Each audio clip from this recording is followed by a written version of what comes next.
Okay, so the next 45 minutes before lunch is an open forum. It'll essentially be a continuation of the first moderated panel.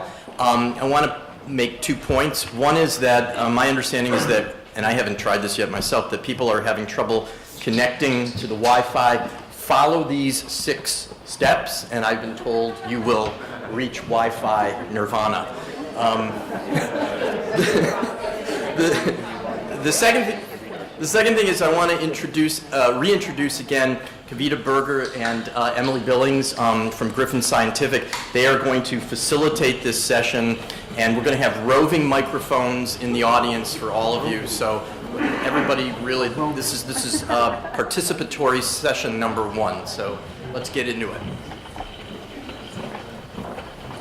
Hello, everyone. So before we get started, just very quickly, show of hands, how many of you are connected to the Wi-Fi? Oh, wonderful. Okay, so just now, awesome. Well, instead of, what we're going to do is we have a few of the questions that are kind of higher level questions. It gives you a little bit of feel for how the system works, but it also helps us get a sense of the room on some of these different questions. And that, we hope, will launch us into making comments and questions during this open mic forum. Our speakers from the previous panel will be happy to answer any questions that you may have directed towards them, or maybe anybody else that has an answer to a question or additional comments, 2 cents on anything that is said. This is a really good opportunity to start, your contributions to this. So, Michael, would you put the first slide up, please? So, maybe. We heard some very interesting things during the last panel. And for those of you, you can either click the link in the document that was sent to you yesterday by email 7 times, just in case you didn't get it first. Or you can just put this link into groupmap.com and the map ID. To get to the first one, you just toggle on to the vote, and then you can select all. So before we get to that, I just want to mention that in the last panel we heard a lot of very interesting discussions about a rating system, about characterization and validation strategies. So I hope that all of these, and also training and whose responsibility is for what aspect of validation. And so I want you to sort of think about all of that as you're going through this and as you're sort of formulating your ideas. We've got 3 roving mics, so if you have any questions, please raise your hands, even throughout this process, and we'll have everybody get a chance to say something. Please say your name and your affiliation when you do. Michael, can you click the map? Nope, you just need to link directly from that Word document. Don't worry, that doesn't work. Okay, Michael, can you go back, please?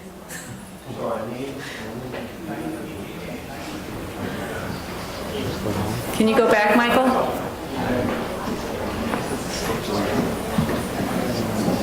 No, let's go back.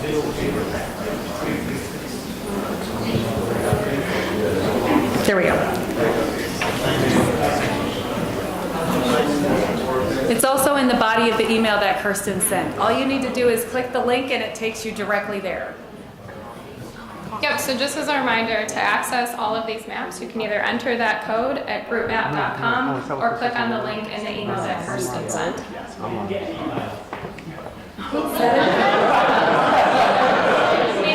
Maybe 7 different emails. Go to groupmap.com and put this in there. The link, not in the very top, not groupmap.com, but there's specific links to the questions. If you scroll down in the email from yesterday, so scroll down, it's not groupmap.com, it's below individual questions. Yep, it coincides with the place that we are in the agenda, and if anyone is still having trouble, just raise their hand. I can come out and help. And we showed you this yesterday when we logged in. Yes? Oh, go. Can you help him? Okay, so in the meantime, maybe as we're getting started with the first one, Michael, can you put the results map of the first one up? And then as you're getting familiar with how to use that, we'll just ask anybody who has interest in or who has a question to ask to get up or raise your hand. I can We have a question over here, two of them. It's not locked. Go to vote.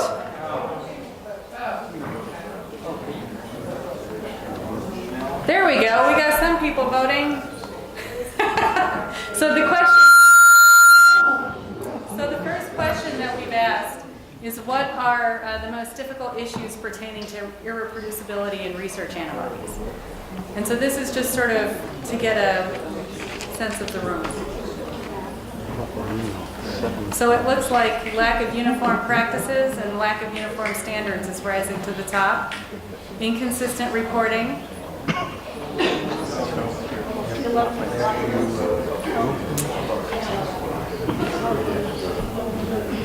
We'll give you about a minute or so.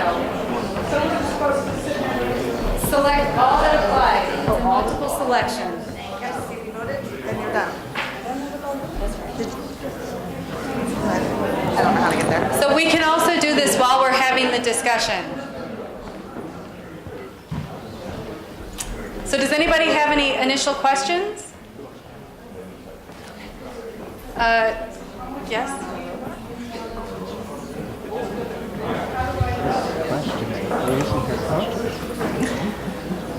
So I don't know if anyone's listening now because everyone's working on their voting, but I have a question for the panelists. This is Natalie D'Souza, Nature Methods. I guess this was for David Grimm. So I'm curious to hear a bit more about the index arrays you were talking about. So how do you envision that actually happening in the real world of most labs?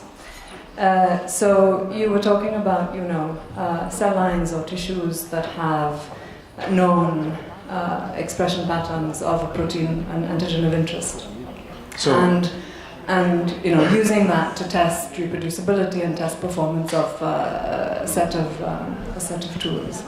It's having that ground truth is extremely non-trivial for most antigens. So how do you envision something like that actually working in a broader context? Two things. First of all,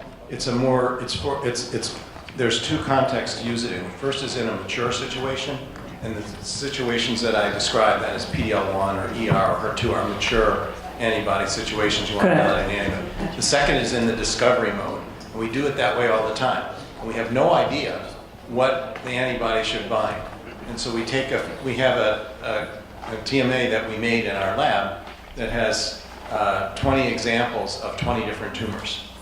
And you just can stain it and sort of do a discovery mode thing. Which tumors are positive, which are negative, and you can do it quantitatively or by eye.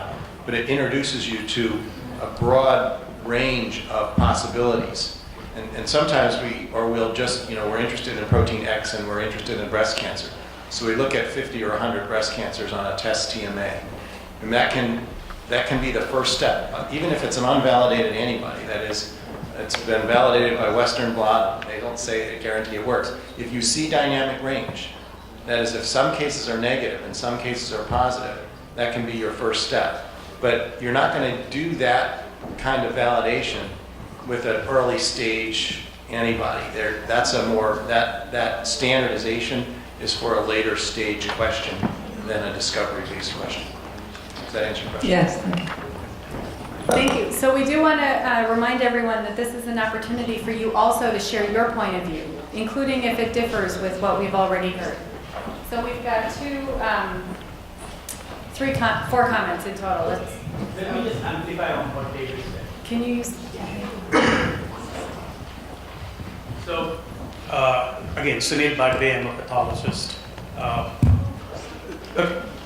So one of the main things is whenever we buy an antibody in a clinical lab or for clinical usage, we know what the intent of the antibody is and what is supposed to stain. We take 5 tumors or 5 lesions of some sort of the other just to see whether the antibody works in any shape or form. What is the optimal conditions to get any staining?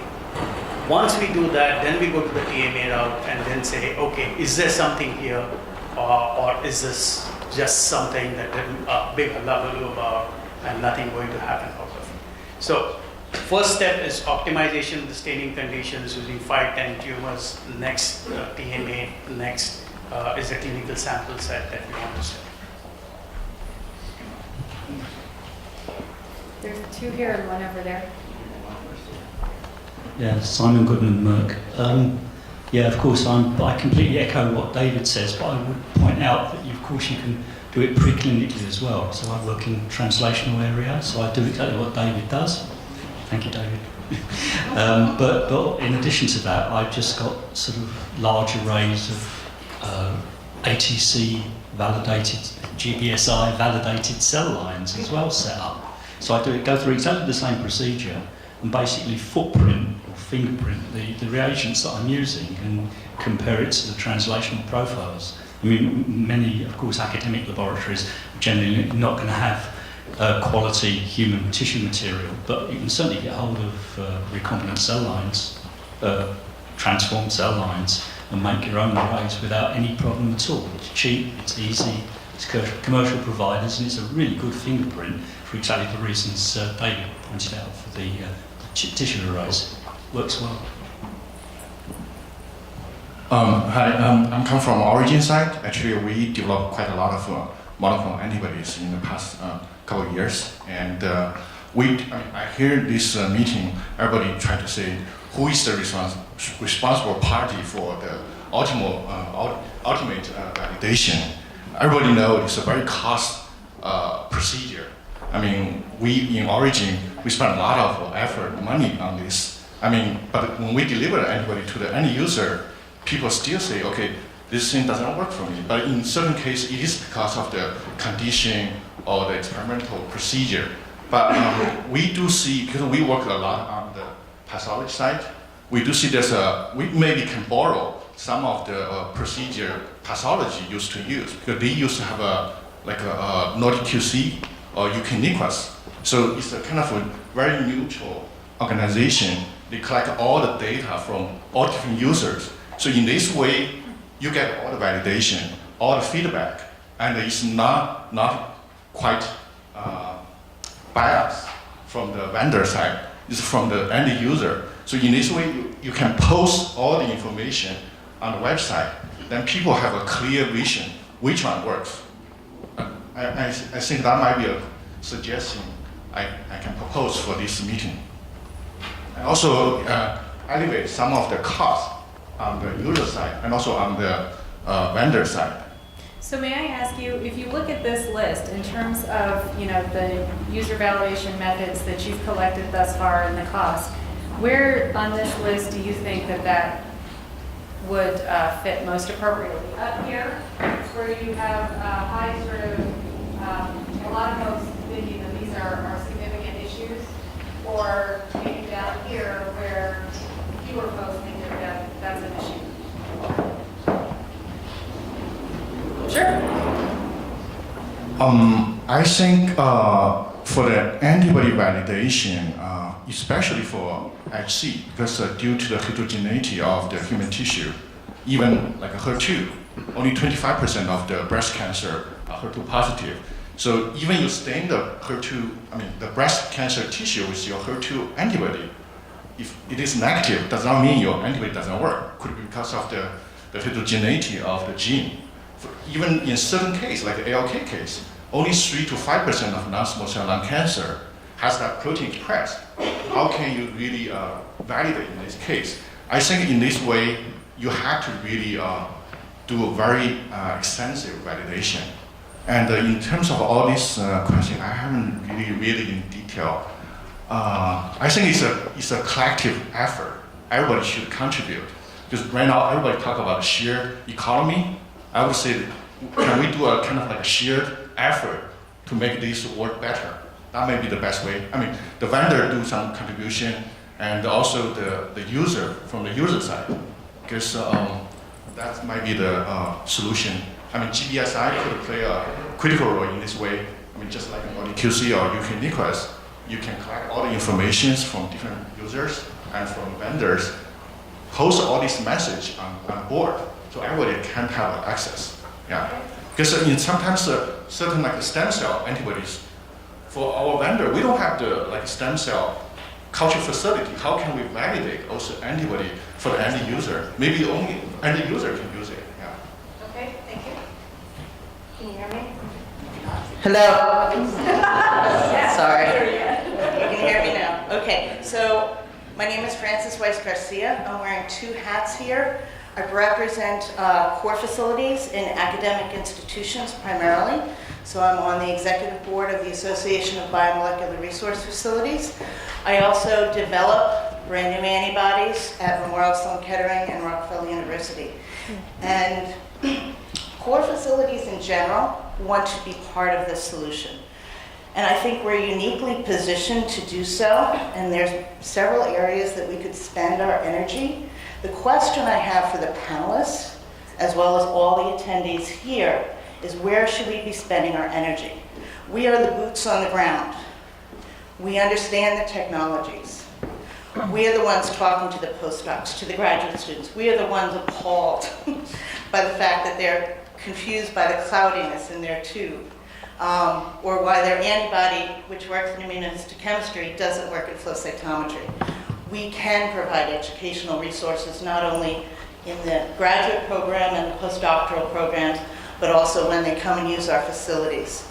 I believe that we can be involved in validation and consistent use of antibodies and knowing when. So Sloan Kettering's got an IHC core that does extensive validation of the antibodies that they get, and they have books and books and books over the years of what works and doesn't work and when it works and how it works.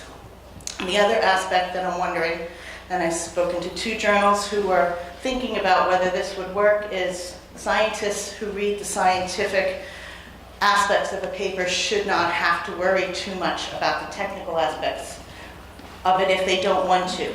And the core facilities could be used in a way that we can look, is that antibody used properly?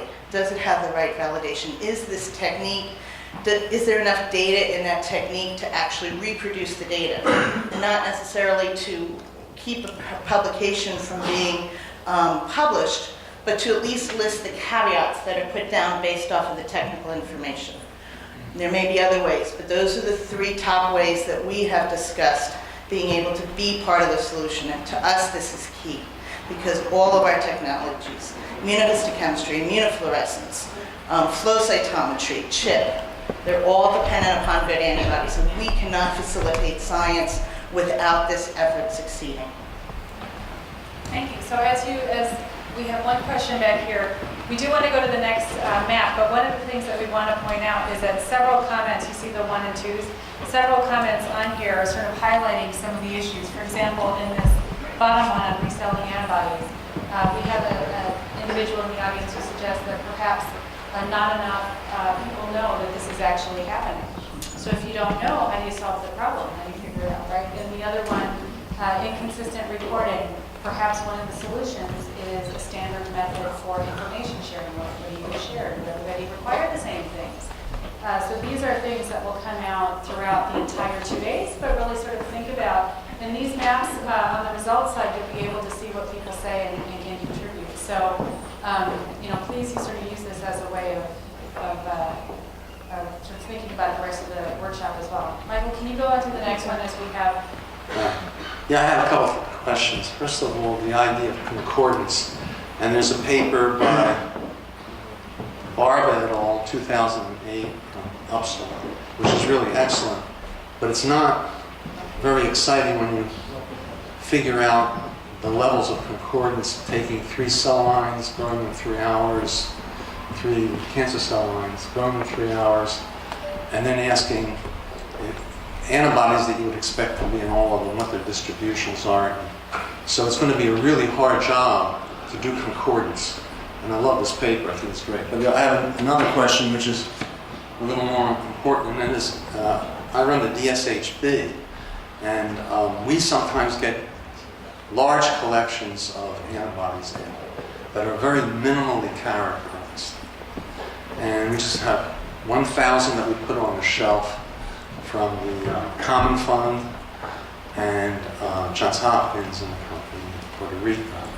And some of them are really very good and starting to sell very well, but there's very little information on them. And we scour the literature as they're used or ask people to send back the information so we can increase our data sheets. But in the meantime, those antibodies would get a very bad rating because they have very little information on them. And I think that this idea of literature history is an extremely important thing, and I don't want it shut down as new antibodies come on. You guys are talking mostly about antibodies that are already there. We're talking about antibodies that we're trying to discover the characteristics of. Since we sell for $40 a mil, and the companies don't like that, and they're very high quality, I think that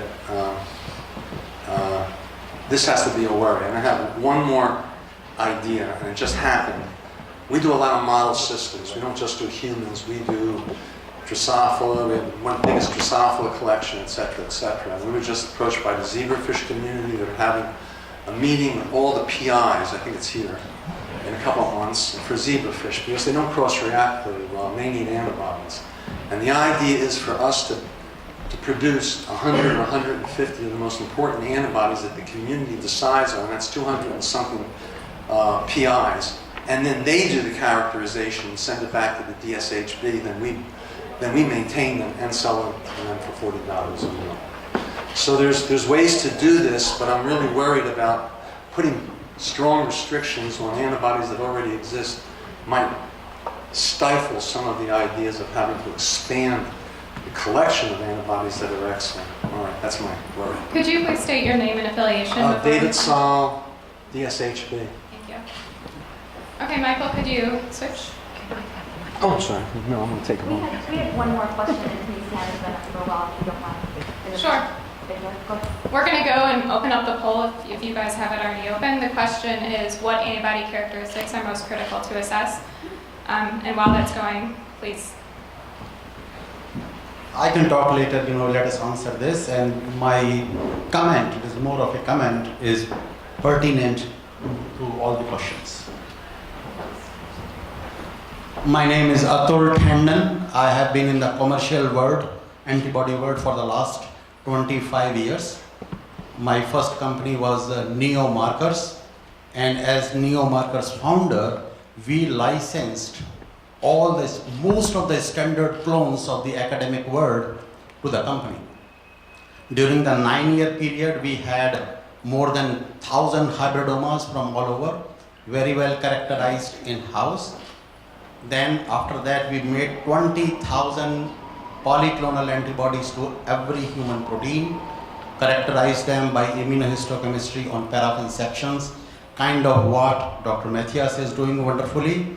And then currently I'm running a company called Neo Biotechnologies, and now we are generating target-specific recombinant fragments, classically immunizing mice, doing fusions, screening, and then testing the antibodies by Western blotting, immunohistochemistry, and flow cytometry.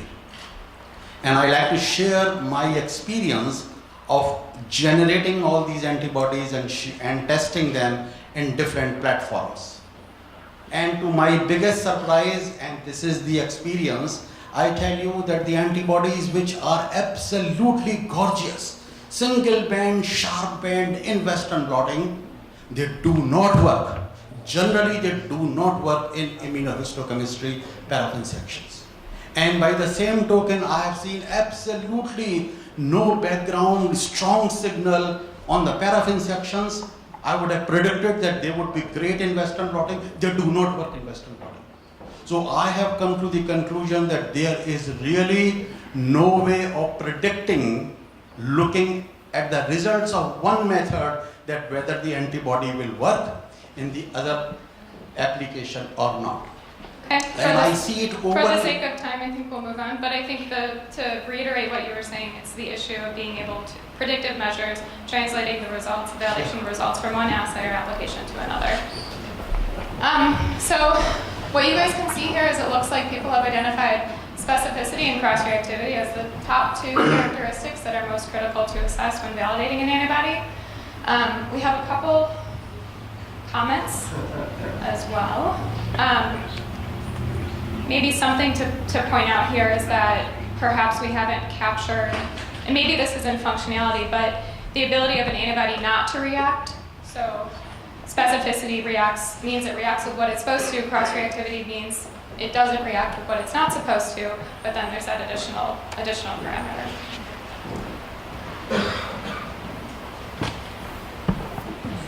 So before we continue on, we do want to make sure that we get everybody who wants to make comments. So please say. So we're trying to generate a consensus here, right?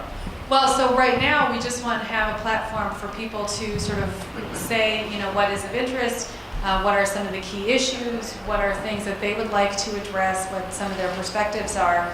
However, I do want to highlight and point out that we understand that there are individual and stakeholder perspectives that are very focused on the organization's interests, and I want to just reiterate Dr. Rim's initial comments that we are really here to think about the problem set. So let's focus on that. So in fact, precisely along those lines, we're trying to create a consensus here. We have, 110 people in the room, I don't know, 120 maybe. And yet it's clear that if 50% of the participants in this room are coming from commercial vendors, then we're going to get a biased consensus. And I wonder if there's some way we can address that. We will certainly try. I mean, if we had 100 journal editors here, for example, we'd get a very different consensus than if we had 100 academics or 100 graduate students or 100 NIH program managers. I think we'll have many opportunities. I would say that there are two things that we can do to help sort of address some of that. On the one hand, in these small group discussions, we really would like for everybody, all stakeholders, regardless of what sector you come from, to actually contribute and make comments. And the role of the chairs of that, of all of those small groups, will be to try and find consensus on what the group is discussing, so that we can try and not be weighted or have a bias towards one sector or another, but it's really a little bit more balanced. The other thing is there are plenty of opportunities throughout the there are plenty of opportunities throughout the workshop that will provide you with opportunities to make comments and contribute. And we do still, yesterday when we were showing you the demos of Group Map, we showed you those blank pages. You are free to add comments on that, things that you think should be addressed, questions that you have, comment on other questions. All of that will be open throughout the entire time, and if Roseanne and Len would like, it will be open afterwards, and you can continue to contribute. Obviously, Protocols.io will be also open, and so there are many of opportunities to have a very diverse stakeholder contribution.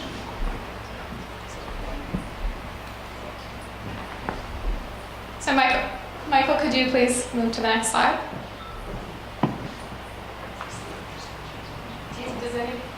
Does anyone have a question that they'd like to open up to the audience? Comment?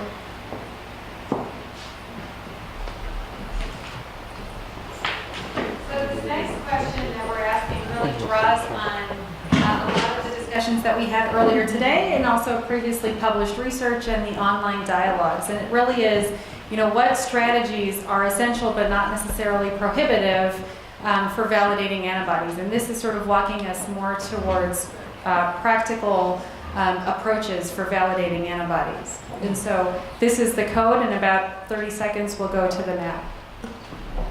Is there any comments? This is Natalie again. So there's been a few comments about rating systems, and I suppose I'd like to hear that there have been attempts to create sort of crowdsourced group user contributions to this question of what antibodies work and what antibodies don't work. So is there something to be, Antibodipedia being one of them, and people involved in that are here in the room. So is there something to be learned from those efforts? Are we talking about something different when we bring up rating now? My understanding is that these have not worked very well. What's the reason for that? Are you proposing something different now? So I'll take one stab at that. Maybe others want to comment as well. So I would agree with you. I think that up until now, it has been a very crowdsourced sort of Amazon.com approach, which is basically just users comment on whether they like the antibody or not. And I think that that's too unstructured for what we want to accomplish. I think that up until now, there are no detailed guidelines on what makes an antibody good for a particular application. And consequently then, you end up getting sort of random opinions and no one's following any pre-decided SOPs for doing their assays. And so I think what I think would really advance the field right now is to really define in very specific terms, these are the things that it has to be able to do. There may be more than one way to get there. There may be more than one way to show sensitivity, maybe more than one way to show specificity and so on. But here are the ones that we think are acceptable, and here's how we would score them based on our expert opinions. And I think if you created that, it would really advance the field because there would be at least some kind of a guideline for how to do it. So here we go. Can I just respond on that? Antibody is a portal for antibodies, and the idea was to score antibodies, and this is very difficult. So we decided that we would score providers of antibodies that actually validate them with primary data. And I think in a way that has worked fantastic. We have now 2.5 million antibodies in Antibodypedia. We're covering, I think, 94% of all human proteins. But our idea from the beginning was to use crowdsourcing, to use the community to go in and validate the antibodies. And that has been a complete failure. But in a way, it has allowed the companies to show primary data and be able to actually compare antibodies from different providers. But of course, it's a little bit of a disappointment that we have HER2, we have 3,600 antibodies. For others, we have 0, but very few now. So I think in a way it's been a success, and in a way it's been a failure because it's very hard to get PhD students to participate and spend time and actually put out their neck and say this is a crappy antibody. So we're still struggling a little bit. We actually released a new version of Antibodypedia yesterday, where we will actually get some extra points if you validate it according to the IRGAV guidelines. So at least that is one way for us to try to push the companies to do this more formal type of validation. The other thing that I wanted to add to that, Matthias, I think the frustration has been to try to get PhD students and people to use that and to publish their validation data. There is a lot of validation data in the literature at the moment, right? People are using antibodies, they're using them in experiments with positive and negative controls. So in effect, using these antibodies serve as validation as well. As long as we can identify the antibody down to the person, so there is the question of a unique identifier we discussed this morning, but it's also perhaps to think about ways of scraping the literature for information, and this is where journals can help, making sure that the right information is in the literature, but then harvesting that to complement the data that comes from vendors and from volunteers who put in. And the nice thing is that completely agree. What has happened in 2 years, we have got submitted more than 1 million validation experiments to antibodies, which is quite amazing. So there is now, you can go there and you can look at the data and you compare antibody to HER2 with all these different supplies. It's a little bit difficult when you have 3,000 antibodies, but I mean that is why we're trying to score them then according to some criteria. But it's very hard to do this because we're also kind of part of the community, so we're kind of also engaged in this. So we try to do it as best as we can. Lenny, after you give your comments, you can Sorry. you give your comments, maybe you can go and describe some of the results from the Just a quick comment. So I'm Lenny from Protocols.io, where a lot of these discussions were happening, and it's easy to build a platform. It's really hard to get crowdsourcing and discussion going. So a lot of thanks and credit to all of the people from GBSI and Griffin and all of the participants who have been doing the discussing before the workshop, and it relates exactly to the question on crowdsourcing, which is building a platform is easy. Getting crowdsourced participation is nearly impossible unless you devote resources. You cannot expect viral, and it doesn't happen in Amazon, it doesn't happen in Yelp, in the Silicon Valley world. Scientists are not different, right? So crowdsourcing takes a tremendous work, as GBSI and Griffin will tell you for this workshop. Same thing for reagents and antibodies, and I would agree with Veronique that more natural language processing, scientists are doing a lot of commenting on antibodies when they write papers and the data that they use. So mining that and working with the journals and getting towards getting more of that information is probably the easier route.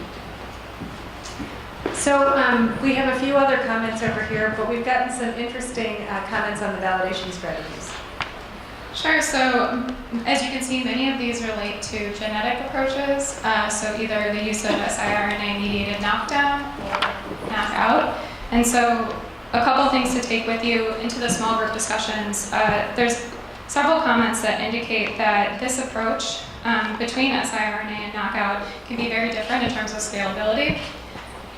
Other limitations that have been pointed out in some of these comments are the cost that's needed to do this approach, as well as the ability to do this approach across all different systems. One interesting question that was posed to the entire poll is, what is the reproducibility of each of these methods? Does it differ across them? And I'd love to hear if any of you guys in the audience have an opinion on that or have a thought on that. I think that'd be valuable. Yeah, so we had two comments over here. You're welcome to address this as well as your own comments. Right here.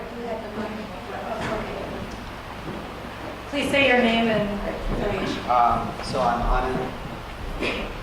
I'm at Hopkins. I was part of the CRP program where we are generating monoclonal antibodies. Can you turn the mic on? You just need to slide the thing down. Thank you. Yeah. So again, just to recap, I'm from Hopkins. Was part of the PCRP program, which is a NIH initiative. We made antibodies, monoclonal antibodies, by screening on proteinurase, and since it's out there, I just wanted to, tell my experience with the same.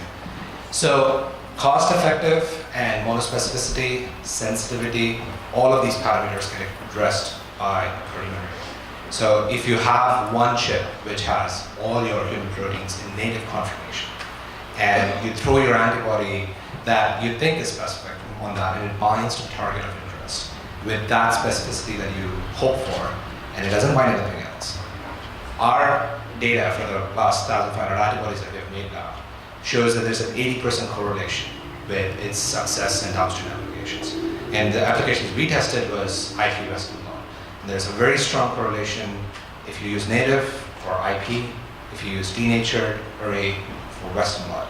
And again, going back to some of the comments meant here, every context is different.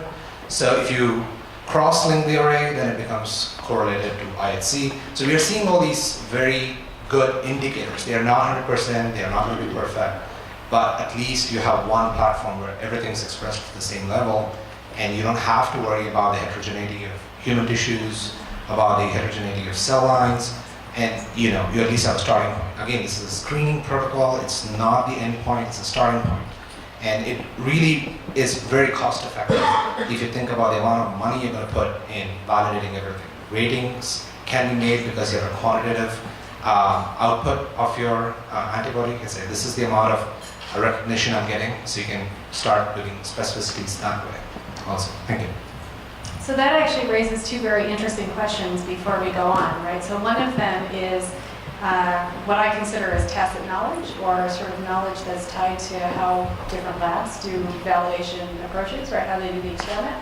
And so that sort of was raised as a question in the last panel, and something maybe for us to think about as we get into the small group discussions. And I have now since forgotten the second one. Hi, Please say your name and affiliation. I'm Alejandra Solage from Arkham, and I think I have a bit of a problem with this question because I think they are all great applications to test antibodies in the context that they should work, and I don't think there is a single gold standard. We are not going to be testing histone-modified antibodies in a knockout, for example.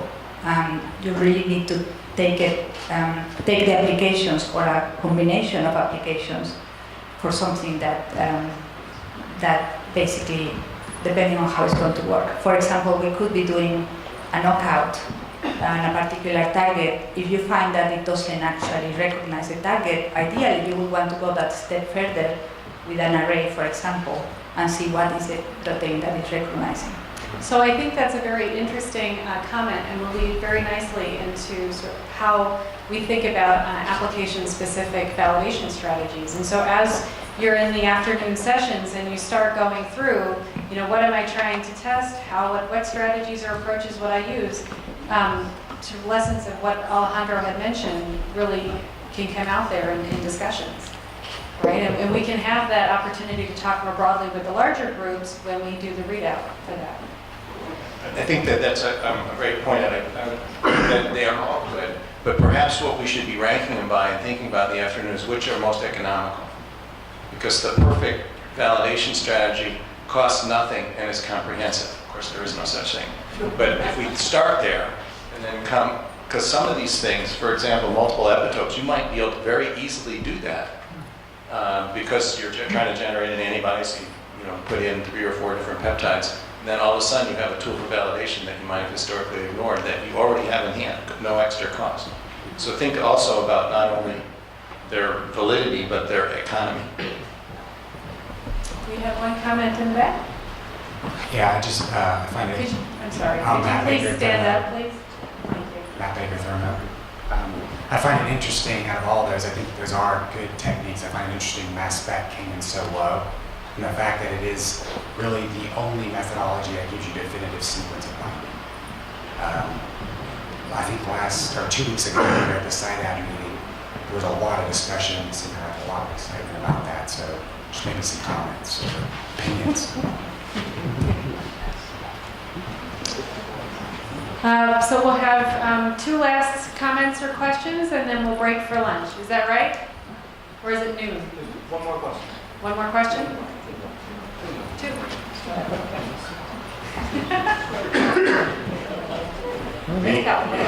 Hi, I'm Robert Bolakevich from South Signaling Technology. I want to echo what Alejandra said. I think you have to, when you develop and validate, you have to remain operationally defined. By that I mean that it's a whole process that starts from the antigen design all the way down. Meaning that if you want an antibody to work in IC and that's your ultimate goal, then you use some things but not others. And you have to keep that in mind. And it's a processive, iterative process. So there's no one thing perhaps that is the gold standard, will never be. What you have is different sets of filters that you go through that will essentially qualify or disqualify certain antibodies in your antibody campaign, pretty much like a therapeutic antibody campaign, where there are certain things that you have to cross. And if you get there, then in the end, one wins. And you have to keep that in mind when you do all the things. We have time for one more question. Does anybody, other than maybe our panelists, have... You haven't. Well, yes, you have, but that's okay.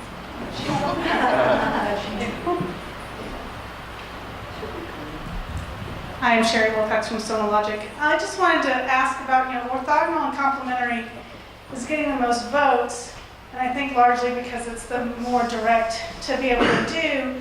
But as Matthias has said many times, specificity and function is context and application specific. And so I'm just kind of wondering how we balance this sort of catch-22 between wanting to do the best validation we can at a reasonable price and knowing that really orthogonal and complementary doesn't necessarily work because it's not the right context. So I don't know if any of the panelists had a comment on that. Did you want to quickly respond and then... I think you have a very important important point. And one of the nice things about orthogonal methods is that you can actually do it in a context manner. So if you want, you can actually move it right into the PhD's kind of method. But I think that is very ambitious, but you can see all levels down where you're less ambitious and you only validate it in another context, but probably similar. But I think we're going to have to accept this is not very easy. It will always be sort of, I wouldn't call it gray zones, but it's kind of gray zones. I just want to make one comment also when I have a microphone on mass spectrometry. In the international working group, we had a lot of discussions about mass spectrometry. And there are two problems with mass spectrometry, but we did include it in one of our 5 pillars in the end. One problem is that it's very good at looking at target specificity, because you see the peptide and you see that it binds to the peptide. The problem with that is that's not the problem with 99% of the antibodies, because they bind to the target. It's the cross-reactivity which is the problem. And mass spectrometry is not fantastic in that sense, because you get a lot of peptides and you don't know, are they actually just background or are they actually cross-reactive? So that's one problem with mass spectrometry. The other one is that they are not really very complementary with the applications we want to validate. So if you do immunohistochemistry, it's not that easy to design and validation based on mass spectrometry. You can do it, but it's not very easy. And the same is true with Western blots. You can kind of do it with IPMS, but that's usually taking the band, and obviously we don't want to validate the band, we want to see the cross-reactivity. So but we did include mass spectrometry, but we realized an expensive method, it needs technicians, and therefore I'm not that surprised that it goes down on this, although we still think it is 1 out of 5 pillars. Thank you. So we have to get to lunch because you have to be back at 1 o'clock sharp.